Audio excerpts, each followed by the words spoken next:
안녕하시지요? 네, 반갑습니다.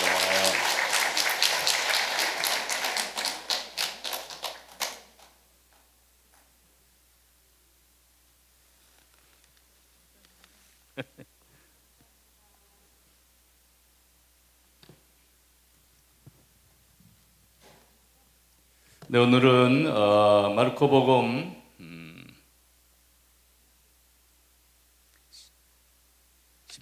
10장 46절 이하 함께 묵상하시죠. 예리코에서 눈먼 이를 고치시다. 그들은 예리코에 들어갔다. 예수님께서 제자들과 많은 군중과 더불어 예리코를 떠나실 때에 티메오의 아들 바르티메오라는 눈먼 거지가 길가에 앉아 있다가 나자렛 사람 예수님이라는 소리를 듣고 다윗의 자손 예수님, 저에게 자비를 베풀어 주십시오 하고 외치기 시작하였다. 그래서 많은 이가 그에게 잠자코 있으라고 꾸짖었지만 그는 더 큰 소리로 다윗의 자손이시여 저에게 자비를 베풀어 주십시오 하고 외쳤다. 예수님께서 걸음을 멈추시고 그를 불러오너라 하셨다.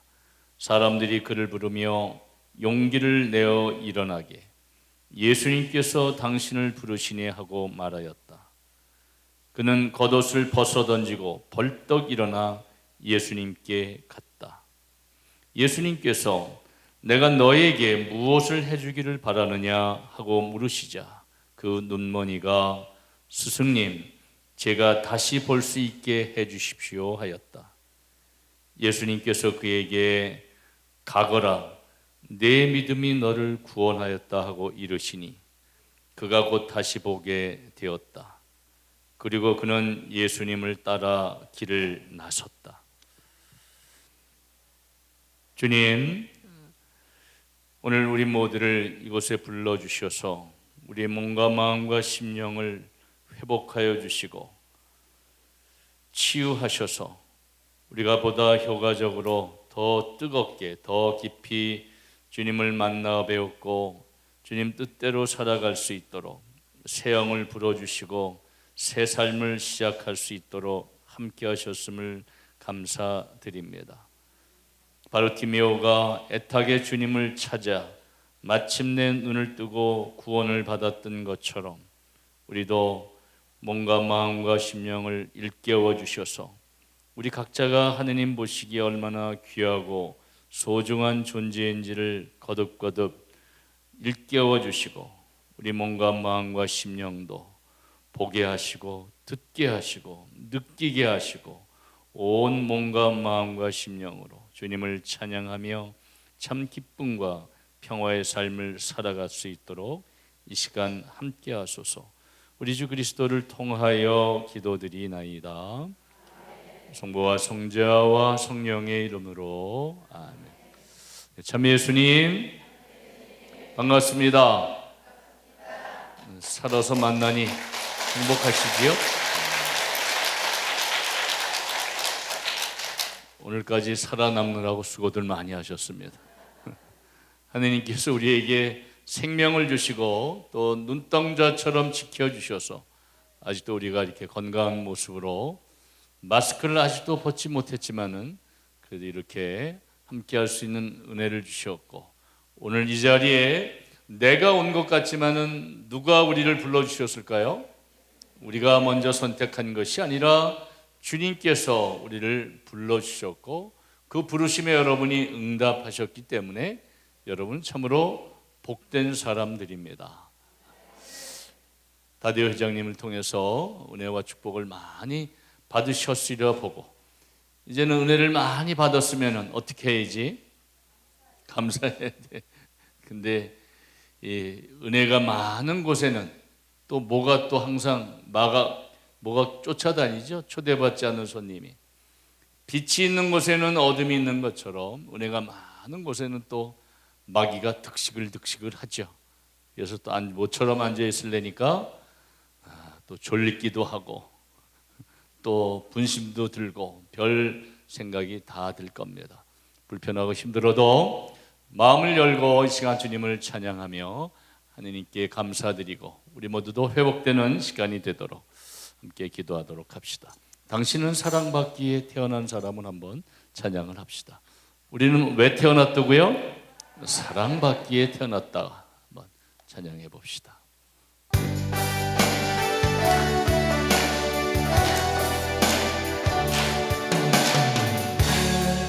사랑받기 위해 태어난 사람, 당신의 삶 속에서 사랑받고 있지요. 당신은 사랑받기 위해 태어난 사람, 당신의 삶 속에서 사랑받고 있지요. 태초부터 시작된 하느님의 사랑은 우리의 만남을 통해 열매를 맺고 당신이 이 세상에 존재함으로 인해 우리에게 얼마나 큰 기쁨이 되는지. 아멘. 당신은 사랑받기 위해 태어난 사람, 지금도 그 사랑 받고 있지요. 아멘. 당신은 사랑받기 위해 태어난 사람, 지금도 그 사랑 받고 있지요. 아멘. 옆 사람한테 사랑합니다. 사랑합니다. 사랑합니다. 여러분 정말 사랑받고 있다고 믿습니까? 하느님은 날 진짜 사랑할까요? 정말 사랑할까요? 확실합니까? 근데 말로는 아멘 하는데 머리로는 이해가 가는데 우리 삶 속에서는 자꾸만 잊어버리고 살아. 하느님은 나만 미워하는 것 같아. 옆집 개똥이 엄마는 분명히 사랑하는 것 같은데 하느님은 나만 미워해. 또 때로는 나는 사랑받을 자격조차 없는 비천한 사람이야. 하느님은 왜 나를 이렇게 만드셨을까? 하느님이 나를 사랑한다는 사실을 자꾸만 잊고 실망하고 또 상대적으로 열등감에 빠지던가 아니면 우월감에 빠져서 하느님의 사랑과 자비에 신뢰하지 못하고 살아가는 모습을 많이 봅니다. 하느님의 은혜로 지난 6월 초에 갑자기 메주고리아를 순례하고 왔는데, 예전에 제가 메주고리아를 99년도에 처음 갔었는데 그 전에 90년도 초반에 저희 원로 신부님이, 선배 신부님이 한 분은 그 후배 사제들과의 만남의 시간에 메주고리를 다녀와서 아주 감동 어린 어투로 눈물을 글썽글썽하면서 당신이 신자들의 기도와 강요에 못 이겨서 메주고리를 순례하고 왔는데 너무나 은혜로웠다. 성모님의 사랑을 진하게 체험했고 당신의 사제의 삶을 다시 되돌아보면서 감사하고 새로운 사랑과 열정을 회복했던 너무나 아름답고 행복한 시간이었다. 이렇게 말씀을 하시는 거예요. 그때 94년도인가 5년도쯤 됐는데 그때만 해도 제가 메주고리가 어디 있는지 메주고리가 뭔지 관심도 뭐 없고 저는 그때만 해도 그냥 먹고 마시고 노는 일에 바빠서 기도하고 메주고리 성모님이니 뭐 성모신신이 별로 관심도 없던 시절이었습니다. 그래서 그때 문득 지나가는 말로 생각으로 성모님 그렇다면 저도 한번 저 신부님을 저렇게 불러주셨는데 저도 좀 꼭 한번 불러주십시오라고 기도를 했어요. 그 열심히 한 것도 아니고 그냥 지나가는 말로 그러면 나도 불러주세요. 꼭요, 꼭요 하고 이렇게 그리고 잊어먹었어. 그러다가 97년도, 98년도에 미국에 교포사목으로 발령이 나서 미국에 가 있었습니다. 미국 가니까 좀 외롭기도 하고 또 신자들에게 보다 효과적으로 하느님의 말씀을 증거하기 위해서 메주거리 한번 가면 안 될까요? 또 한번 기도하기 시작했죠. 그랬더니 99년도에 불러주시더라고요. 99년 6월에 120명의 신자들을 모시고 순례하게 되었습니다. 근데 120명을 데리고 갔더니 이게 뭐 장난이 아니야. 거의 열흘 동안 메주거리 순례가 있었는데 저는 메주거리 방에서 한 발자국도 나가지 못하고 고해성사만 주다가 왔어. 징글징글 맞게 120명을 혼자 주었으니 날밤을 새서 성사를 주고 면담을 하고 기도하고, 그래서 이건 아니고 다시 한번 부르고, 그랬더니 9월 달에 또 불러주셔서 갔는데 이번에도 100여 명을 또 모시고 가서 역시 고해성사 주느라고 남들은 뭐 은혜를 받았네, 너무 행복했네 했는데 저는 무덤덤했습니다. 무덤덤하고 어쨌든 밖에 나갈 수도 없이 그냥 고해성사만 주다 왔던 기억이 나요. 근데 하느님께서 놀랍게도 그 해에 기도의 은혜가 빡셌던지 99년도에 세 번째로 불러주셨는데 11월 달이었습니다. 그때는 다행히 50명인가 뭐 몇 분인가 그랬던 것 같아요. 그래서 그때는 잘 됐다, 이제 나도 뭔가 왔으니 하느님의 사랑을, 성모님의 은혜를 경험하고 가야 되겠다. 성사를 다 주고 시간이 남아서 혼자 이제 여기저기 순례하면서 기도하면서 돌아다니고 있었습니다. 항상 사람들은 표징을 원하죠. 예나 지금이나. 신자들은 갔더니 뭐 장미 향기가 났다는 등, 뭐 태양이 뱅글뱅글 도는 모습을 봤다는 등, 뭐 별소리를 다 하면서 성모님을 만났다, 뭐 하느님을 체험했다 그러는데 저는 2번이나 3번째 오지만은 그렇게 무덤덤하고, 그래서 저도 좀 이렇게 뭐 표정 좀 보여주면 안 될까요? 이런 마음으로 왔다리 갔다리 하다가 그때 마침 혼자서 기도하고 순례하다가 평화의 오아시스라는 공동체를 방문하게 됐어요. 갔다 오시면 알겠습니다만 전 세계에서 엘비라 수녀님이 중독자, 알코올 중독자 등등 여러 가지 마약 중독자 젊은이들을 그 기도로서 치유하는 그 공동체가 있습니다.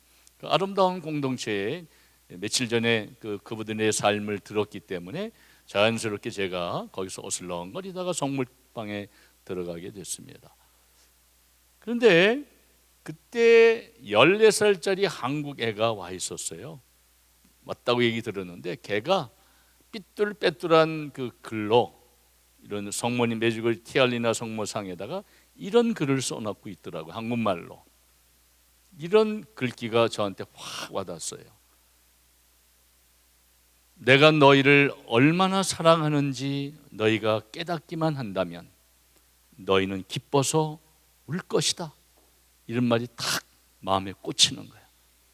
세 번째 오면 두 번째까지는 별로 그냥 왜 성모님 불러달라고 했는데 불러서 고해성사만 주게 하십니까? 불평했는데 세 번째 오니까 좀 여유가 해서 왔다리 갔다리 하다가 그 삐뚤빼뚤하게 한국 애가 썼다고 알려진 그 문기를 보면서 제가 확 뭔가 깨달음이 오는 거야. 그랬구나. 그러면 그렇지, 성모님이 하느님이 나를 너무나 사랑하시는구나.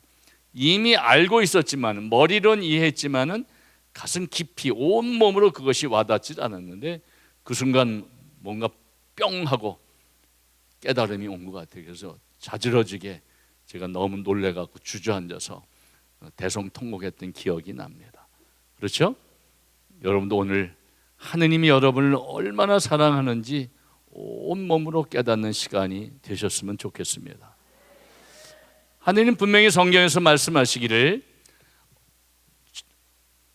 어미가 젖먹이를 버릴지 몰라도 나는 절대로 너희를 버리지 않겠다. 아멘. 아멘. 근데 그 약속을 지키실까 안 지키실까? 하느님은 거짓말하실까? 우리는 약속해놓고 지키지 못하지만은 하느님은 절대로 그 약속을 허투루 여기지 않고 때가 되면은 그 약속에 실현될 줄로 우리는 믿습니다. 끊임없이 하느님은 시작도 마침도 없이 또 거짓도 없이 그 말씀대로 늘 우리와 동행하시는 임마누엘 하느님이시다. 오늘 제가 오전에는 저희 갈릴레 집이라고 수녀님들이 운영하는 어린이집에서 예수성심 시녀회라는 그 수녀님들 그 3회죠, 3회. 그래서 예수성심 봉사회라고 졌더라고요. 그래서 3회 입회식과 또 첫 봉헌식, 또 봉헌한 사람들 갱신식에 미사에 참여하고 점심도 못 먹고 헐레벌떡 여러분 보고 싶어서 달려왔습니다. 잘 왔죠?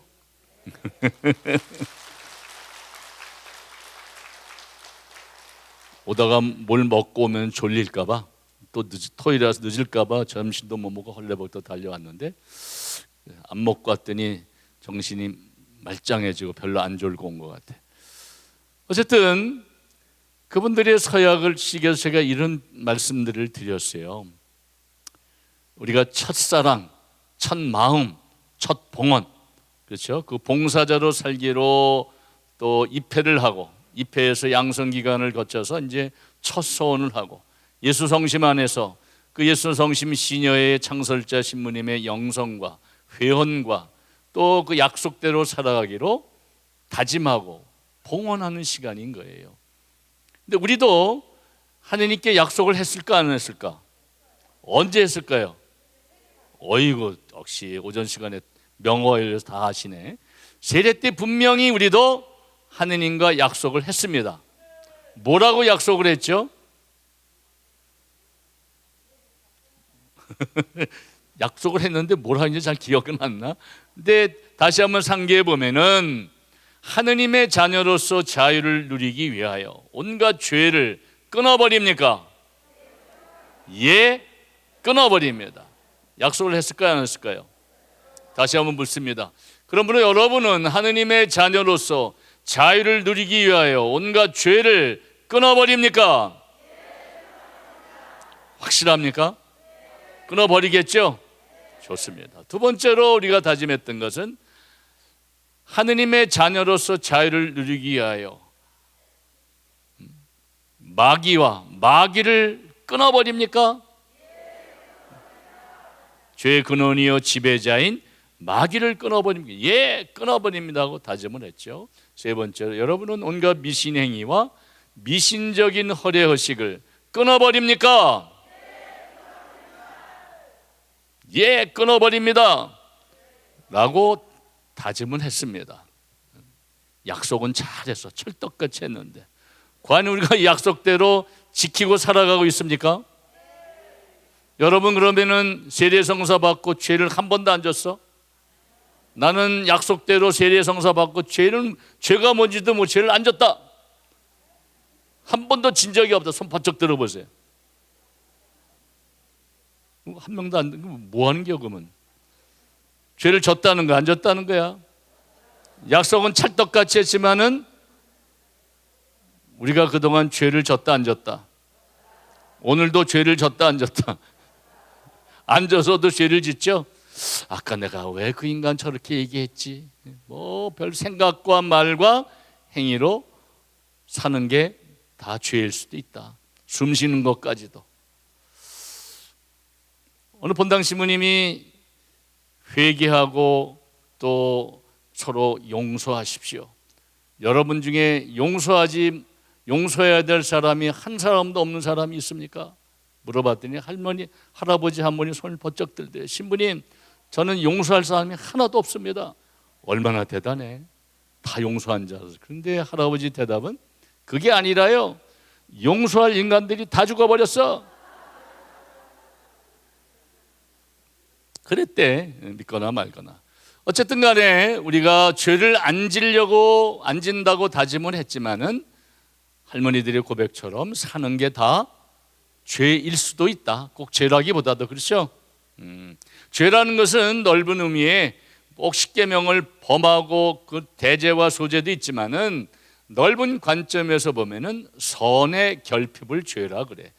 마태복음 5장 48절에 보면은 하늘에 계신 너희 아버지께서 완전하신 것처럼 너희도 완전한 자 되라. 근데 여러분은 오늘 하느님 앞에서 완전하십니까? 그럼 뭐요? 내가 완전하지 못하다, 완전히 선하지 못하다, 완전히 거룩하지 못하다. 그러므로 우리는 그런 관점에서 보면 우리 모두가 다 죄인일 수밖에 없다. 진선미 성 자체이신 하느님 앞에서 우리 모두는 불완전한 존재이므로, 불완전한 상태의 우리는 하느님 앞에서 다 죄인들이다. 아멘. 억울합니까? 어제 고해성사 받는 나는 죄가 없어요 하고 싶습니까? 오늘 아침에 막 성사 보고 따끈따끈한 난 죄가 없습니다 그러고 말하고 싶으세요? 아니죠. 많은 사람들이 그렇게 얘기를 하죠. 믿지 않는 사람들은, 천주교 신자들은 어떻게 죄를 진다고 생각할까? 죄 안 진다고 생각할까? 거룩하게 묵주 들고 왔다 갔다 하니까 저 사람들은 죄가 뭔지도 모르고 죄도 안 짓고 살 거야라고 기대를 가지고 천주교 왔더니 신자들이 죄를 짓까 안 질까? 야, 알고 봤더니 신자들이 더하면 더하지 덜 하지 않아. 그래 상처받고, 아, 저렇게 이중적이고 여기 가서 요 말하고 저기 가서 저 말하고 미워하고 원망하고 질투하는 저 인간들 보니까 하느님이 안 계셔. 그래서 실망하고 세례 받자마자 냉담하는 사람도 없지 않아 있더라. 그러면 여러분은 아니죠? 여러분은 안 그러는데 다른 데 가니까 그렇더라고. 여러분 성당은 안 그러시죠? 대답이 실망한다. 근데 따지고 보면은 수녀님들이 모였던, 신부님들이 모였던 교회는 죄인들의 공동체이다. 해보세요. 교회는 죄인들의 공동체이다. 우리 모두는 완성된 존재들이 아니라 완성을 향해서 줄다름 질치고 있는 진행형의 존재들이기 때문에 현세에 순례하는 나그네 교회는 죄인들의 공동체다. 그렇다면 누가 다 죄인이야? 너도 죄인이고 나도 죄인이고 모두가 죄인이다. 너무 죄죄 거르지 말라. 우리 성령 강림을 통해서 새 영을 받았으니 이제는 나의 죄에서 죄만 바라보고 나는 죄인입니다, 주 나는 죄, 이렇게 죄지만 그러지 말고 내 죄보다 더 높이 계시고 더 충만하신 하느님의 자비와 사랑을 보고 믿고 위로와 희망을 가져야 된다. 아멘. 지난 성령 강림 통해서 새로운 영을 다 받으셨습니까? 아직 못 받으신 분들은 오늘 꼭 받아가시기 바랍니다. 어떻게 해야 돼? 누구든지 구하면 받고 찾으면 얻고 두드리면 열릴 것이다. 주님 성령 강림이 지났는데 나는 맹숭맹숭합니다. 주님이 오셨는지 가셨는지 뜨겁지도 않고 차갑지도 않습니다 하시는 분들은 오늘은 청해야 돼. 주님, 오늘 이 치유의 날에 당신께서 불러서 오셨으니 저에게 새 영을 주십시오. 그 새 영이 나에게 덮쳐옴으로 빛이 있는 곳에 어둠이 사라지는 것처럼 새 영이 나를 덮쳐와서 내가 온갖 죄책감과 상처와 아픔과 분노와 두려움 이런 모든 것으로부터 좀 해방되고 회복되기를 원합니다. 청해야 돼, 청하지 않아야 돼? 줄라면 주시고 말라면 마셔 그러면 안 돼. 간절히 청하자, 어린아이처럼. 아멘. 주님 성령 강림 대축이 지나고 내일은 성부 성자 성령 삼위일체이신 하느님 대축일입니다. 그 삼위일체 신비 안에 내가 하느님 안에 있고 하느님이 내 안에 계심으로 내 안에 온갖 근심 걱정 불편 마음의 상처 이런 죄책감은 사라지고 성령 안에서 참 기쁨과 평화로 거듭나기를 원합니다 라고 청해야 되겠죠? 우리가 이렇게 편히 앉아서 어영부영할 때가 아니야. 주시옵소서. 왜냐하면 예수님께서 지난주 복음에 뭐라 그랬어? 죄책감에 사로잡혀서 문을 꽉 닫아알고 있는 제자들에게 예수님이 짠하고 나타나셔서 뭐라고 말씀하셨지? 그들의 죄를 물으셨습니까? 이놈들은 내 죄를 내가 알렸다고 호통을 치셨어요? 오히려 평화가 너희와 함께. 그래도 못 알아들으니까 어떻게? 세 번째는 숨을 내쉬시며 말씀하셨다. 뭐라고? 성령을 받아라. 뭘 받아라? 성령을 받아라. 근데 우리는 이미 성령을 받았어요, 안 받았어요? 언제 받았어요? 세례 때 받았죠? 또 견진성사 때 성령 7을 또 이미 받으셨습니다. 또 언제 받았어요? 우리가 기도와 성사 생활을 통해서 은총주의를 회복하고 그럴 때마다 끊임없이 물과 성령으로 거듭나는 거예요.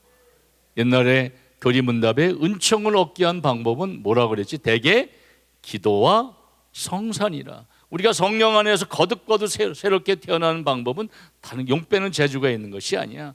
기도와 성사를 통해서 새 영을 끊임없이 받는 거예요. 불교는 고집멸도에서 뭔가 끊어버려서 비우려고 비움을 통해서 해탈하고 깨달음을 얻고자 하는데, 어떤 의미에서 보면 천주교는 비움의 종교가 아니라 채움의 종교다. 먼저 하느님의 은총을 받아야, 채워야 내 안에서 어둠이 떠나가고 내가 몸과 마음과 심령이 회복되는 거예요. 그러니까 어떻게 해야 돼? 먼저 주시라고 청하는 게 중요한 거지. 당신의 오소서 성령님, 다 같이 오소서 성령님, 빛으로 오소서, 기쁨의 영으로 오소서, 해방의 영으로 오소서, 구원의 영으로 오소서. 나를 해방시켜 주시고 치유하시고 구원하여 주소서. 먼저 은총을 받아야, 빛이 들어가면 어둠이 사라지는 것처럼 우리가 은총을 받는다는 것은 성령 안에 새 삶을 시작한다는 거지. 그 은총을 얻기 위한 방법이 뭐라고요? 기도와 성산이라. 대개 기도와 성산이라. 이게 교회의 가르침인 거예요. 그래서 우리가 은총 안에 새 삶을 시작했는데, 아직도 어떤 분은 긴가민가한 거야. 받은 것 같기도 하고 안 받은 것 같기도 하고, 그런 표정으로 지금 나를 바라보고 있는 사람들이 많이 앉아있는데, 그 눈을 뜨고 바라보면 괜찮은데 또 눈꺼풀이 두꺼워서 눈을 감아서 졸더라도 좀 귀엽게, 아이고 신부님 말씀이 지당하고 옳습니다, 이렇게 이쁘게 졸면 좋은데, 어떤 인간 뒤에 딱 등치고 앉아서 아니요? 아니요? 졸면서 도리끼질하는 사람이 눈에 보입니다. 졸더라도 어떻게 졸아라? 마땅하고 옳으니입니다, 이렇게 졸아요. 박수 한번 치세요. 아멘. 그래서 이미 우리는 성령 강림을 통해서 2000년 전 공적인 성령 강림이 있었다면은 이번 성령 강림 대축기를 통해서 사적인 개별적인 성령 강림을 체험하셨을 줄로 믿습니다. 이미 성령은 오셨고 성령 안에서 우리가 새 삶을 시작했습니다. 근데 그걸 거기에 대한 확신이 없는 거야. 성령 강림 줄 왔어요? 왜 갑자기 제대에 부활처가 없어졌지? 왜 갑자기 부활 3정기도 안 하고 그냥 3정기도로 바뀌었지? 어리둥절하는 사람이 없잖아 있는 것 같아. 어쨌든 우리는 이미 성령을 받아서 새로 낳고 새 삶을 시작했습니다. 온 교회와 더불어. 박수 한번 칩시다. 아멘.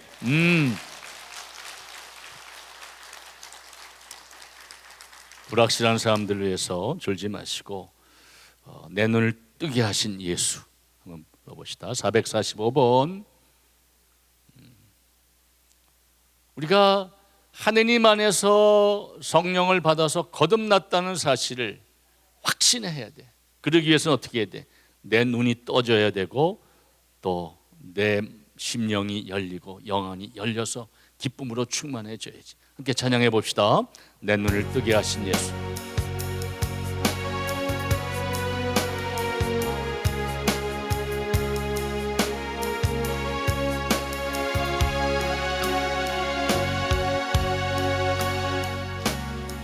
내 눈을 뜨게 하신 예수, 내 귀를 듣게 하신 예수, 내 입을 열게 하신, 내 입을 열게 하신 예수, 나는 나는 새삼 찾았네. 모두 두 손을 높이 들고 주님의 이름을 부릅시다.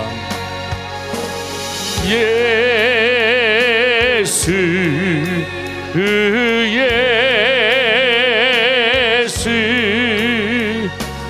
내 주님 예수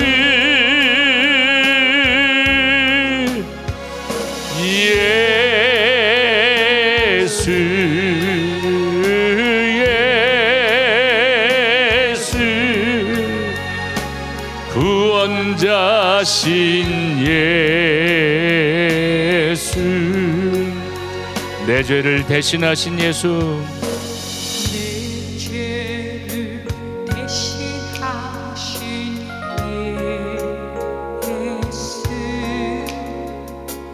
죽음에서 부활하신 예수 이제는 우리와 함께 항상 생활하셨네. 다시 손을 높이 들고 큰 소리로 예수 예수 내 주님 예수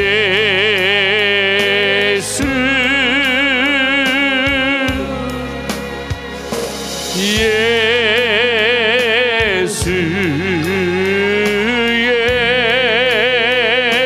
예수 구원자신 예수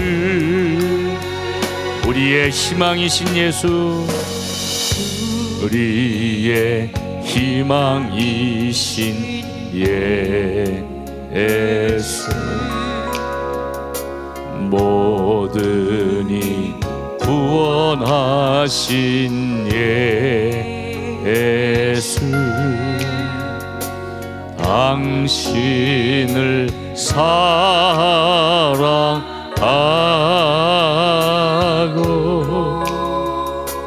언제나 찬미합니다. 다시 두 손을 높이 들고 예수님을 잡으십시다. 예수 예수 내 주님 예수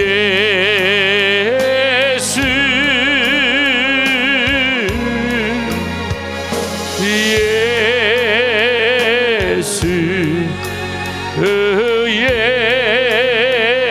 예수 구원자신 예수 아멘 아멘. 주님께 큰 감사의 박수를 올립니다. 예수님은 분명히 승천하실 때에 제자들에게 약속해 주셨습니다. 내가 올라가는 즉시 너희에게 무엇을 보내주겠다? 누구를? 성령을 너희에게 보내주겠다.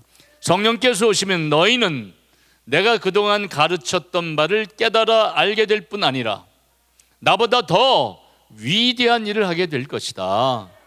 누구와 함께? 성령 하느님 안에서, 능력 주시는 성령 안에서 내가 주님의 이름으로 예수님보다 더 큰 일을 하게 될 것이다. 해야 돼 말아야 돼. 오늘은 원래 바르나바 축일이죠. 사도 바르나바. 성경에 보면은 믿음과 성령으로 충만한 사람이었다. 우리도 믿음과 성령으로 충만해서 어떻게 하라 그랬어? 병든 자들은 낫게 하고 죽은 자는 일으키고 마귀는 쫓아내고 복음을 땅끝까지 증거하라고 우리 모두도 사도로 불림을 받았다. 뭐로? 성령의 사도로. 사도란 건 뭐야? 파견된 자라는 뜻이야. 파견된 자. 하느님께서 우리를 불러주셔서 응답한 우리에게 차고 넘치는 은혜와 능력을 주셔서 땅끝까지 복음을 전하라고 우리를 사도로 뽑아 세우셔서 파견하신다. 그래서 안티오코아 교회에서 최초로 그들을 그리스도인이라고 불렀다라고 오늘 제1독서에서 얘기합니다. 오늘은 들어봤더니 이따가 내일 주일 특전 묘사를 하라고 그랬는데 오늘 그 독서나 복음에 보면은 사도행전에는 그런 거예요. 그렇죠? 그들을 그리스도인이라 부르기 시작했다. 그리스도인, 여러분 그러면 그리스도인이다 아니다? 확실합니까? 해보세요. 나는 그리스도인이다. 나는 사도다. 그런 자부심과 긍지를 가져라. 그리스도인은 뭐예요? 첫째, 예수를 그리스도라고 믿어 고백하는 사람. 나자렛 예수를 나의 그리스도 메시아이십니다. 그리고 두 번째로 뭐라 그랬죠? 그리스도인은 두 번째 조건은 그리스도의 가르침을 익히고 가르침에 따라 살려고 노력하는 사람. 그럼 그리스도의 가르침이 어디에 묘사되어 있어요? 계시의 원천인 성경 말씀에, 성경을 부지런히 읽고 그 말씀대로 살아가려고 노력하는 사람을 그리스도인이라 그래. 세 번째는 뭐예요? 성경 말씀만 읽고 믿는 것, 믿어서 끝나는 것이 아니라 삶으로 증거해야 된다. 내가 너에게 새 계명을 주겠다. 명령이다. 서로 사랑하여라. 내가 너희를 사랑한 것처럼 너희도 서로 사랑하여라. 이것이 내 계명이고 명령이다 이게. 그러면 사랑하는 모습을 보고 세상 사람들이 너희가 나의 제자라는 것을 알게 될 것이다. 아멘. 그러니까 우리가 그 사랑을 실천하기 위해서 어떻게 하라 그랬어요? 누구부터 사랑하라 그랬지? 여러분 자녀부터? 왼수 같은 남편부터? 부부지간은 진짜 앞만 봐도 로또 같아. 로또 복권처럼 부부는 안 맞아. 안 맞는 게 정상이다. 안 맞아도 진짜 안 맞지. 로또 복권하고 똑같다 그러더라고. 난 잘 모르겠어. 그럼 남들이 그래. 그러니까 그럼에도 불구하고 우리가 사랑해야 되는데 사랑의 첫 번째 대상은 누구라 그랬어? 나 자신부터 사랑해야 된다. 내가 죄인임에도 불구하고 하느님은 나를 사랑하신다 안 하신다? 아까 우리는 왜 태어났다고? 사랑받기 위해 태어났다. 사랑받고 사랑하기 위해 태어난 사람이야. 왜? 예수님 뭐라고 그랬죠? 새 계명을 주겠다. 내가 너희를 사랑한 것처럼 너희도 서로 사랑하여라. 이것이 내 계명이며 명령이다 그랬어. 명령이다. 하느님의 자녀로서 그리스도인답게 살기 위해서는 첫 번째 조건이 뭐예요? 사랑하라, 사랑하지 말라. 그리스도인답게 살고 싶은 자는 먼저 자신을 사랑하고 내 이웃을 어떻게? 내 몸같이. 내 이웃을 내 몸같이 사랑하라 했으니까 거꾸로 뒤집으면은 내가 나를 사랑하지 못하는 사람은 이웃을 사랑할 수가 없다. 그러나 내 죄만 보지 말고 하느님이 내가 얼마나 귀하고 소중한 존재인지 그렇게 만드셨다는 사실을 기억하고 나에게 창세기 2장 7절에 보면은 아담과 하와를 지으실 때 뭘로 만들었다 그랬어요? 흙의 먼지야 먼지. 성경을 제대로 안 읽었네. 새로 번역된 보면 성경은 흙의 먼지로 하느님 닮은 형상으로 지어내시고 그 코에 생명의 숨결을 불어넣으니 사람이 생명체가 되었다. 그 코에 흙의 먼지로 빚어넣고 코에다가 뭘 불어넣었어? 그 생명의 숨결이 바로 뭐야? 그렇지, 성령의 숨결. 성령을 불어 우리가 태어났다는 거지. 그러니까 우리가 무엇으로 태어났어? 성령으로 우리가 생명을 받았다는 거지. 그러니까 그만큼 내가 소중한 존재다 하느님 안에서. 그래서 있는 그대로 나를 좀 받아들이고 수용하라. 나는 하느님 앞에 봤더니 잘난 것도 없고 그렇다고 못난 것도 없다. 나는 나다. 불붙는 떨기에서 모세에게 하느님이 나타나서 모세가 당신은 누구십니까? 물어보자 하느님이 당신의 이름을 뭐라고 그랬어? 나는 곧 나다. 영어로 I am who I am. 나는 있는 자 그로다 그랬어. 그러니까 우리가 뭐예요? 우리도 하느님 안에 나인 거야. 나. 우리가 누구를 닮았어? 하느님을 닮았어. 여러분의 손자 손녀가 이뻐요 미워요? 누굴 닮아서 더 이뻐? 그놈이. 예수님 닮고 성모님 닮았지만 좋은 것은 다 나 닮았어. 나쁜 건 다 영감 닮고. 그렇지. 나 닮았으니까 눈이 닮았고 발가락이 닮았던 뭔가 나를 닮았기 때문에 더 이쁘고 사랑스러운 거예요. 그렇죠? 그러니까 여러분이 손자 손녀를 보면은 눈에서 꿀이 떨어져 안 떨어져? 손자 손녀는 땡깡을 부려도 이쁘고, 그렇지? 거짓말을 해도 이쁘고, 뭐 잘못해도 이뻐요, 미워요? 그냥 사랑스럽고 이쁘기만 하잖아. 똑같은 이치로 하느님이 나를 바라보는 눈동자는 그 이상이라는 거야. 여러분이 손자 손녀를 바라보면 그냥 이쁘고 사랑스럽기만 한 것처럼 나를 바라보는 하느님의 눈동자도 어떻다? 저년이 왜 저러고 살지? 저놈이 왜 이렇게 우리를 판단하고 단죄하는 것이 아니라 그냥 흐뭇하고 이쁘기만 한 거야. 쟤는 내가 만들었지만 진짜 내가 봐도 기똥차게 잘 만들었구나. 어쩌면 나를 꼭 빼닮았을까 하면서 우리 한 사람 한 사람 이름을 기억하며 나를 바라보고 계시다. 그러니 내가 세상 사람들에겐 별 볼 일 없는 것 같고, 뭐 생긴 것도 거시기하고 배운 것도 그렇고 뭐 믿음도 없는 것 같지만, 그러나 걱정하지 마라. 하느님 눈에는 내가 어떻게 보인다? 그냥 한없이 사랑스럽기만 보여. 그럼 사랑하기 때문에 뭐 어떻게 하게 돼? 사랑하게 되면 주고 싶어요? 뺏고 싶어요? 얼만큼 주고 싶어? 손자 손녀에게 다 내놔도 아깝지 않죠? 하느님도 우리에게 모든 것을 주기를 원한다. 왜? 내가 누구를 닮았기 때문에. 누굴 닮았어? 하느님을 닮았단 말이에요. 그러니까 오늘 복음에서 요한복음 15장에 보면 나는 너희를 더 이상 종이라 부르지 아니하고 무엇이라 부르겠다? 벗이라 부르겠다. 벗이 뭐야? 친구. 누가 내 친구야? 예수님이. 그러면 예수님이 나의 친구면은 내 친구 예수님의 아버지신 하느님은 누구 아버지야? 우리 아버지지. 옛날에 감히 하느님의 이름을 부를 수도 없었고 쳐다볼 수도 없었는데 예수님을 통해서 나는 너희를 더 이상 종이라 부르지 아니하고 무엇이라 부르겠다? 친구라 부르겠다. 친구. 다른 말로 뭐야? 여러분한테 예수님이 누구야? 오빠지. 해보세요. 예수 오빠. 오빠. 언니가 나만 보면 오빠 하니까 예수님이 진짜 오빠야. 아시겠죠? 예수님은 누구 오빠라고? 내 오빠. 남자들은 오빠 그러면 징그러우니까 엉아. 해보세요. 예수 형. 형제는 큰 소리로 들리게 해봐. 시작.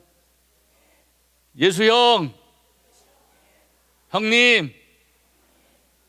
목소리가 안 나와요? 우리에게 예수님은 주님을 이름을 부르는 이들에게는 모든 이에게 모든 것이 되어주신다 그랬어. 예수야 그러면 친구가 되고 동생이 되고 오빠가 되고 애인이 되고 우리에게 부르는 대로 예수님은 나에게 등장하신다. 모든 이에게 모든 것이 되어오시는 분이 누구다? 나의 예수님이다. 그러니까 예수님을 형이라 부를 수 있는 이유는, 오빠라 부를 수 있는 왜 그래? 하느님이 나를 사랑하고 하느님 안에 예수님과 나는 이제는 종이 아니라 주정관계가 아니라 형제가 됐기 때문에 우리가 얼마나 귀하고 소중한 존재인지를 알아야 돼. 제발 그래서 요즘 자존감 얘기 많이 하는데 제가 얘기하는 자존감은 그거예요. 그냥 무조건 내가 잘난 것이 아니라 극단적인 자기애가 아니라 하느님 안에서 내가 얼마나 귀하고 소중한 존재인지를 깨달아 하는 거야. 그래서 나도 그 눈으로 나를 있는 그대로 받아들이는 거야. 나는 죄인이고 선한 것도 있지만은 잘한 것도 있지만은 잘못한 것 있다 없다? 과거가 있다 없다? 있다. 과거에 죄가 있다 없다? 죄를 졌다 안 졌다? 그럼에도 불구하고 나는 소중한 존재다. 이거는 그냥 골수로 깨우쳐야 돼. 그래야만 하느님을 아빠 아버지라고 아빠하고 하느님 품에 안겨서 응석도 부리고 땡깡 부릴 수가 있어. 나를 있는 그대로 받아들이지 아니하고 자꾸만 우리 내 마음속에 날 판단하고 평가. 나는 안 돼요. 나는 이렇게 죄를 졌어요. 자꾸만 죄제 그리고 나의 약점, 나의 부족함을 감추려 하는 거야. 그래서 자유롭지 못하지. 자꾸만 남의 눈치를 보게 돼. 그런데 오늘 분명한 것은 여러분이 진짜 이거는 여기 와서 제가 올 때마다 아마 이 연사가 소리쳐 외쳤어. 올 때마다 그 가장 소중한 게 뭐 기본이 하느님을 아빠, 아버지라 부르기 위해서 우리가 그 자녀라는 사실을 그냥 깨달아야 돼. 하느님의 자비의 사랑에 관한 확신. 내가 무슨 짓을 해도 하느님은 나를 버리지 아니하신다. 내 남편이, 내 자식이, 내 마누라가, 내 부모가 나를 버릴지라도 절대로 하느님은 나를 모른 채 하지 아니하시고 홀로 내버려 두지 아니하신다. 이게 확신을 가져야 돼. 그럼 어떻게 해야 돼? 내가 하느님이 나를 사랑하면은 나도 하느님께 뭐라 그래? 사랑한다고 고백해야 돼? 고백하지 않아야 돼? 주님, 저도 당신을 사랑합니다. 부활하신 예수님이 베드로에게 내가 나를 사랑하느냐 몇 번이나 물어봤지? 베드로는 뭐라 그랬어? 사랑합니다. 여러분도 하느님을 사랑한다고 자꾸만 고백을 해야 될까 안 해야 될까? 주님, 부족하지만 저도 당신을 사랑합니다. 주님, 제 마음 아시죠? 그래 하느님 앞에 어리광 부리고 땡깡도 부릴 수가 있지. 왜? 우리는 하느님의 자녀이기 때문에. 아멘. 요즘 내가 읽긴 어느 수필가였은 그 독서교실을 운영하는 자매더라고요. 재밌게 읽고 있는데 그 아이들의 세계는요, 진짜 재밌어.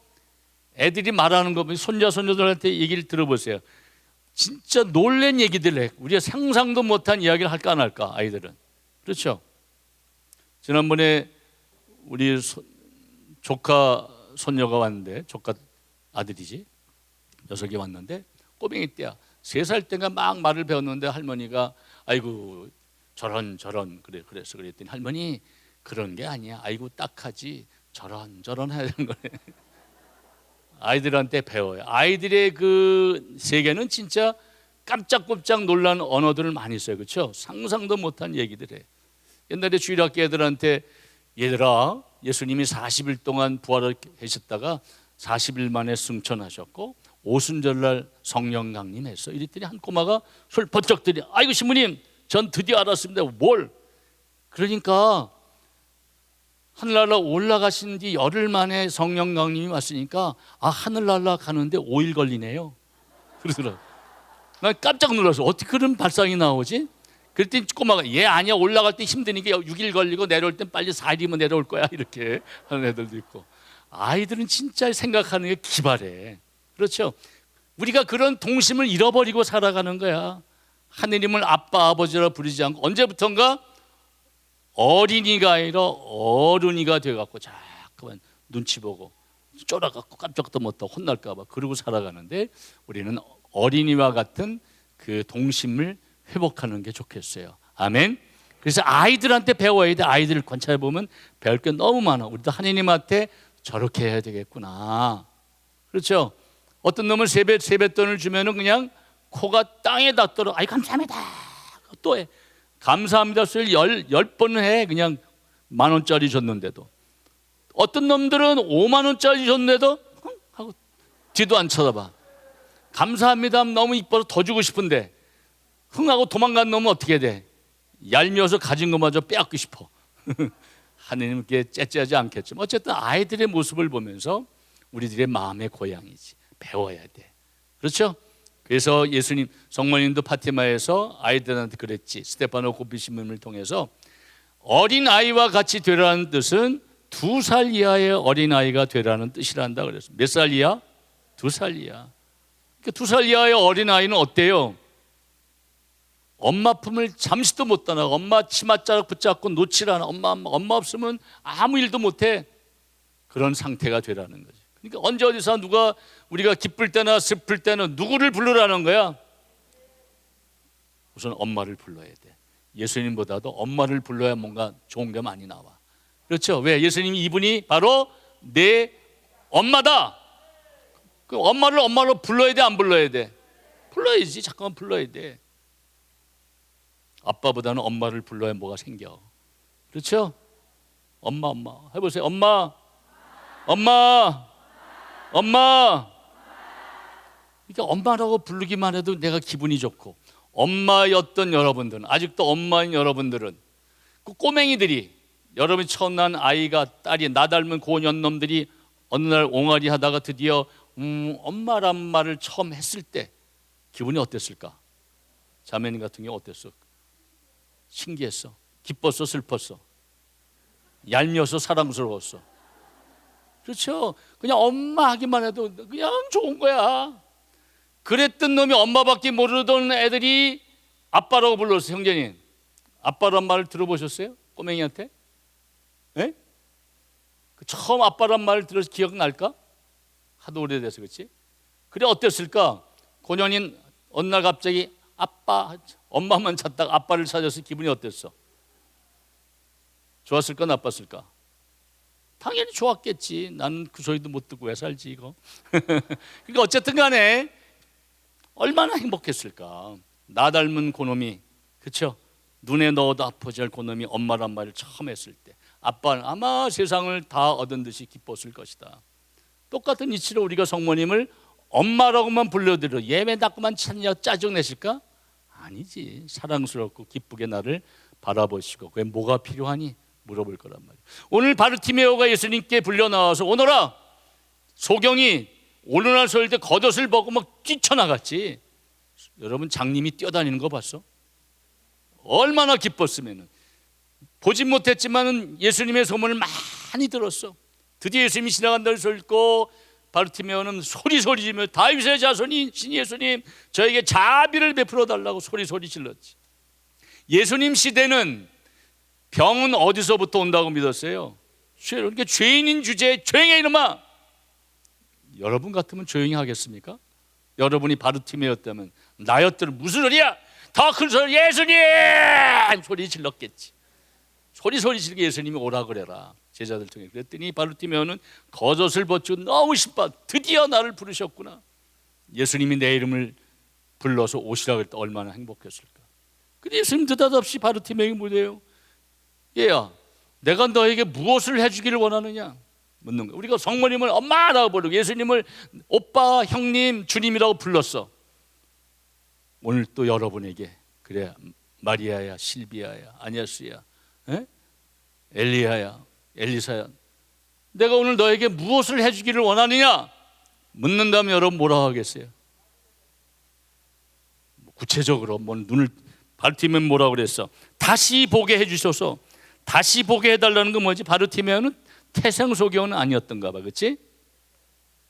보던 사람이 안 보면 더 답답해. 차라리 태생소경이었으면 덜 답답했을 거야. 보던 사람이 못 봤으면 얼마나 더 힘들었을까. 다시 보게 해주셔서. 오늘 여러분에게 각자에게 물을 거예요.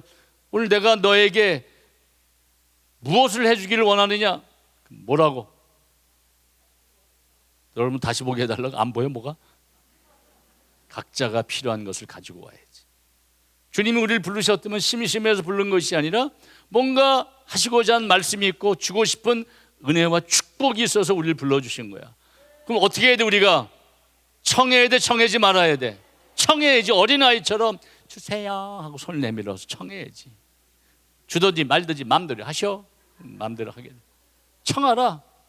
누구처럼? 어린아이처럼. 어린아이는 언제까지 칭얼거려? 줄 때까지.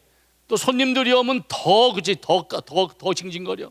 손님들 묻고. 그러니까 우리가 끈기를 가지고 청하라. 언제까지?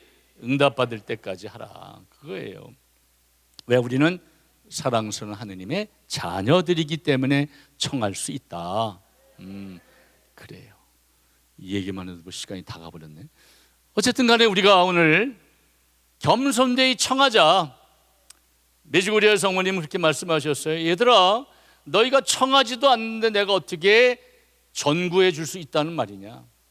우리는 어떻게, 성모님은 자꾸 엄마라 치맛짝을 붙들고 자꾸만 엄마 부르면서 달라고 엄마를 통해서 청해라. 아시겠죠? 그래서 교황님은 몇 년 전부터 성령강림 대축일을 통해서 교회가 시작되었는데, 그 다음 월요일을, 지난 월요일 무슨 축일로 지냈어요? 무슨 미사 지냈어요? 무슨 성모님? 교회의 어머니신 복되신 마리아 축일로 지내라는 거예요. 구약은 성부의 시대예요. 신약은 성자의 시대인데 신약 시대를 통해서 예수님이 부활 승천하면서 드디어 성령이 오셔서 무슨 시대가 시작된 거예요? 지금은 성령의 시대인데, 성령의 시대는 다른 말로 표현하면 성령을 통해서 시작된 교회의 시대이다. 무슨 시대? 우리 교회, 우리는 누가 교회야? 내가 교회고 우리가 교회인 거예요. 그래서 교황님이 지금 시노달리타스, 교회의 신원에 대해서 함께 만나서 경청하고 식별하자고. 만나면 어떻게 됐어? 농담도 안 먹게 경청해라. 얘기를 들어주라. 잘 들어주는 거예요. 경청하고 식별하자. 그게 공의의 주제.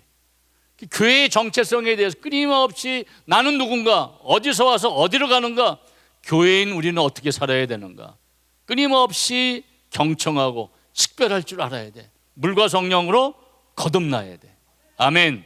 흐르던 물이 흐르기를 멈추면 어떻게 돼? 썩으면 어떻게 돼?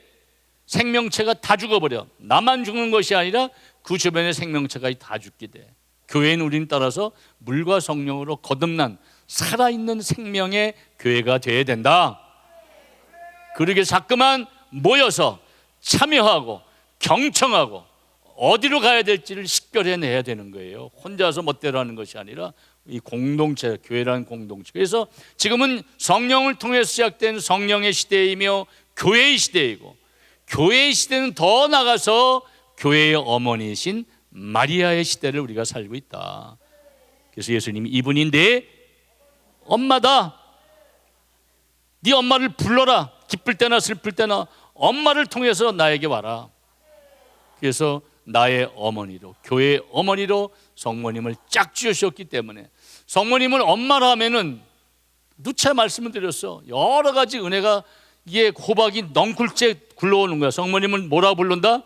엄마라고.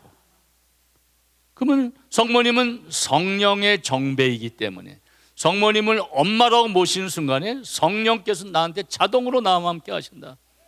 성령과 성모님 안에서 우리가 예수님을 형이라고, 오빠라고, 주님이라고 고백하게 돼.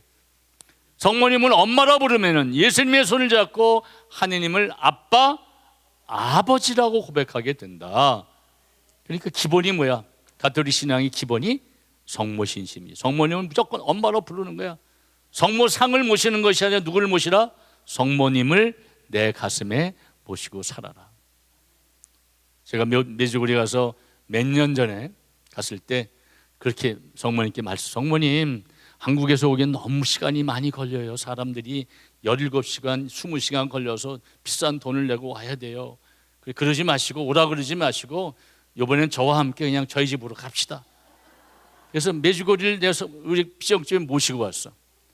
놀라운 일이 벌어요. 그 다음 달에 신자들이 오면서 이구동성으로 신부님 여기는 꼭 메주고리 같아 하면서 들어오더라고 사람들이. 그럼 성모님 오셨다는 거 안 오셨다는 거예요? 오셨지. 더 재밌는 건 3달 후에 메주고리 성모상이 도착을 했어.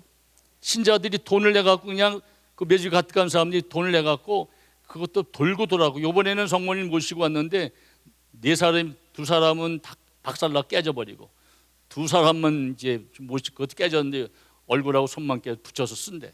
그래서 지금 너무 마음이 안타까워서 성모라는 친구가 다시 붙여달라 그래서 내가 최선을 다 붙여주겠다 그랬는데 잘할지 모르겠어. 어쨌든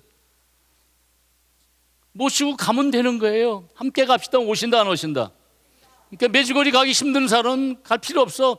내 삶이 메주고리로 만들면 돼.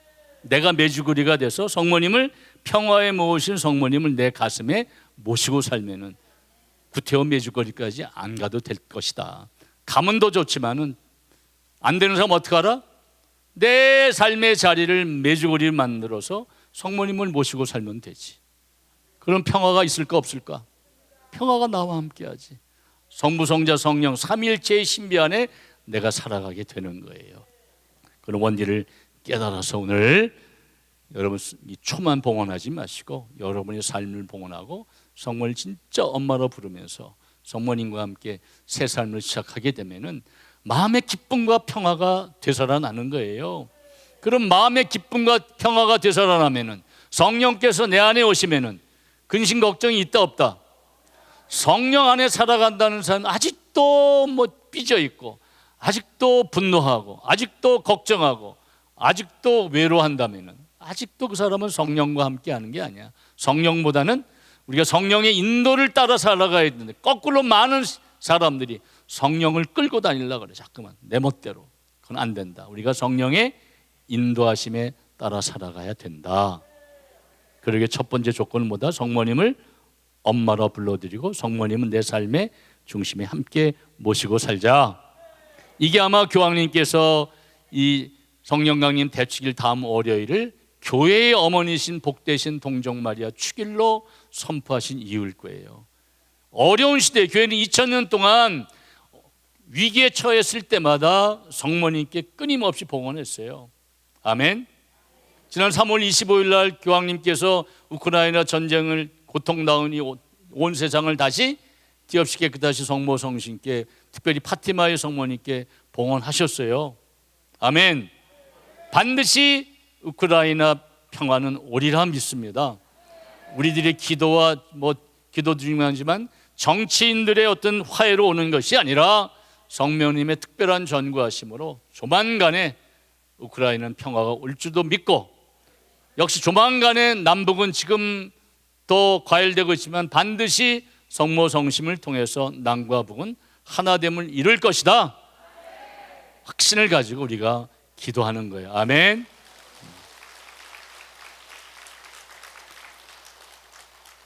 우리가 오늘 회복의 원리는, 치유한다는 것은 병이 낫고 병은 의사도 고쳐.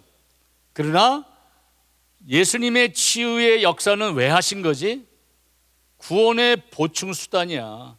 마귀를 쫓아내고 병든 자를 낫게 하고 죽은 자를 일으켜 세웠던 것은 결국 우리를 구원된 새 삶으로 초대하는 거예요. 우리를 구원하기 위해서 우리 몸과 마음과 심령을 전인적인 해방과 구원을 원하고, 마침내 우리를 어디로 다시 데려가고 싶어 하시는 거야? 우리 떠나온 본향인 하늘나라로 되돌아가기를 원한다. 그러니까 이게 병 고쳐달라고 하면 잠깐 그러지 마시고, 아프다고 징징거리지 말고 그걸 희생으로 봉헌하자고. 오늘날 가치가 엊그제 제 딸 수녀가 휴가가 와서 이런 얘기, 전에 휴가를 같이 다녀왔는데 참으로 안타까운 얘기를 들었어요.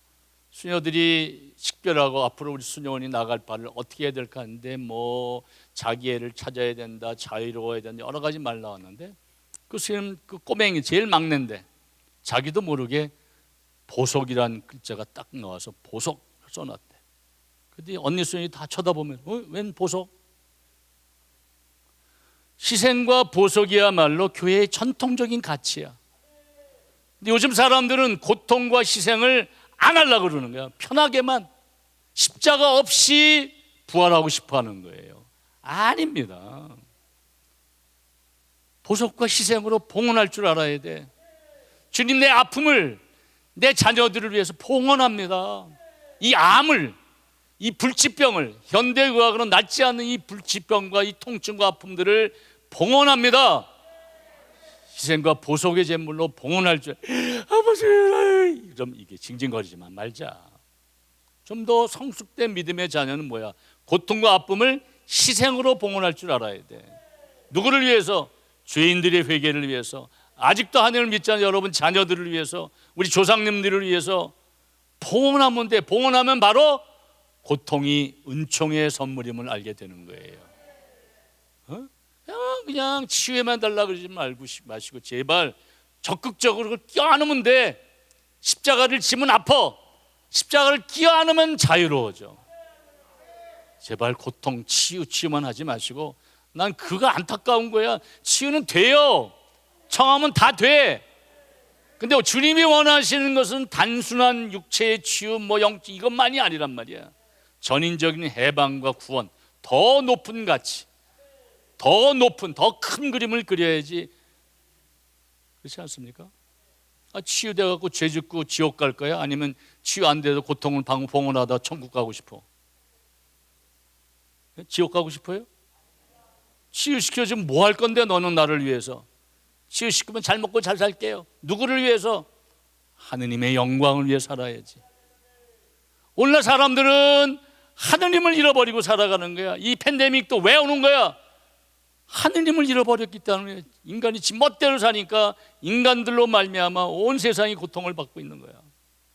팬데믹보다 더 심각한 게 뭐지? 지금 지구온난화 변화된 거예요. 환경오염뿐 아니라, 그렇죠?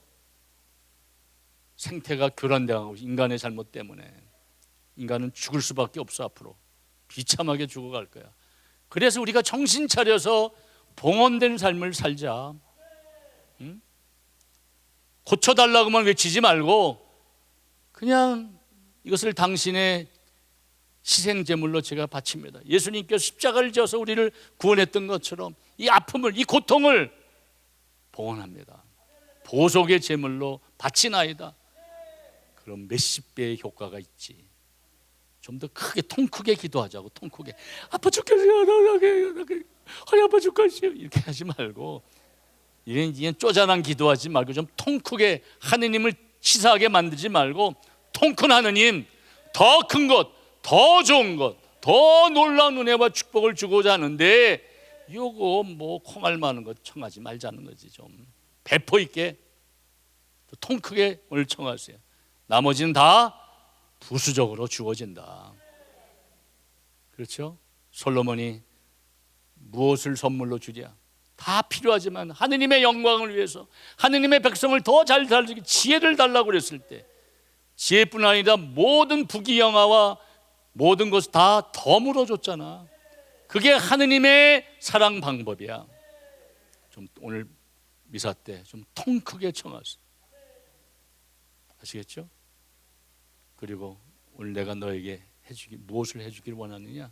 그런 다음에 한 번 더 물으실 거예요. 이 무엇을 해주기를 원하냐는 두 가지 우리에게 질문하는 거예요. 내가 그것을 해줄 수 있다고 너는 믿느냐? 겨자씨만한 믿음만 있어도 이루어질 것이다. 믿음을 가지고 청하라는 거예요. 두 번째는 뭐지?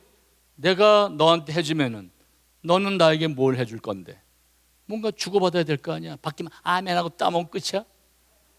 나는 몇 배로 더 봉헌해야 되겠지. 너는 나에게, 그럼 내가 치유해주는 나한테 뭐 해줄 건데? 그 응답을 해야지. 에? 주님, 남은 인생 당신의 영광을 위해서 불살라 죽겠습니다. 당신과 이렇게 십자가를 지겠다는 다짐을 해야지. 고통을 없애주십시오. 통증을 없애주십시오. 병마를 이런 쪼잔한 기도하지 마시고 하느님이 우리에게 원하시는 더 큰 거예요. 더 위대한 것을 청하라. 통 크게. 그런 기도를 함으로써 나머지 것들은 그냥 저절로 바늘가지 시로듯이 따라오게 될 줄로 믿습니다. 자, 오늘 왔다 갔다 얘기가 좀 길어졌습니다만은 들을 게 있는 사람은 잘 알아들으시고, 미사와 또 안수와 성체 강복을 통해서 그런 하느님께서 주고자 하는 진짜 우리가 상상도 못한, 생각하지도 못한, 그렇지? 감히 청하지도 못한 은혜와 축복이 미사 성제를 통해서, 안수를 통해서, 성체 강복을 통해서 주실 줄 믿습니다.